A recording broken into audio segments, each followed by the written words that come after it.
నేను హోటల్లో జాబ్ చేసేటప్పుడు ఆండ్రాయిడ్ ఫోన్ కొనడానికి డబ్బులు సరిపోయేవి కాదు. ఫోను చీప్గా వస్తుందని హోటల్ బాయ్ దగ్గర తక్కువ రేటుకి తీసుకున్నాను.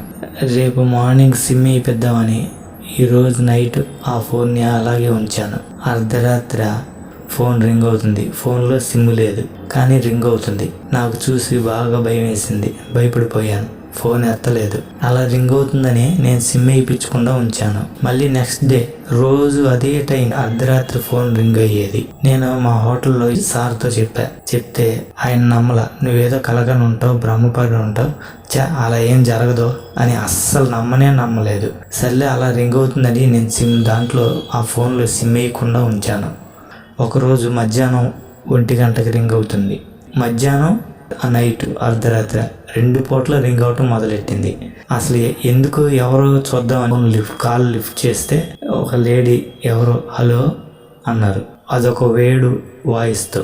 వెంటనే కాల్ కట్ చేశాను. మధ్యాహ్నం రింగ్ అవటం వల్ల అప్పుడు నేను డ్యూటీలో ఉన్నా, అక్కడ కిచెన్లో ఇన్ఛార్జ్ కూడా డ్యూటీలో ఉన్నాడు.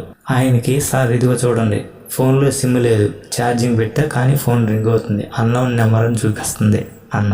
ఆయన షాక్. ఏంటి నిజమా అన్నాడు. మీ ముందేగా రింగ్ అవుతుంది, చూడండి ఎత్తండి అన్న. ఆయన ఫోన్ ఎత్తి మాట్లాడితే ఎవరో ఒక గాలు, నేను నైట్ డ్యూటీ చేసి బాగా అలసిపోయానండి, కొంచెం టైంపాస్ కోసం ఫోన్ చేస్తున్నాను అని చెప్పింది. అప్పుడు మా సార్ చాలా సీరియస్గా, ఏమ్మా అర్ధరాత్రులు ఫోన్లు చేస్తావు, ఇలా పిల్లలు భయపడతారు, ఇంకోసారి ఫోన్ చేయబాకు ఈ నెంబర్కి అని గట్టిగా ఒక ర్యాష్గా మాట్లాడారు.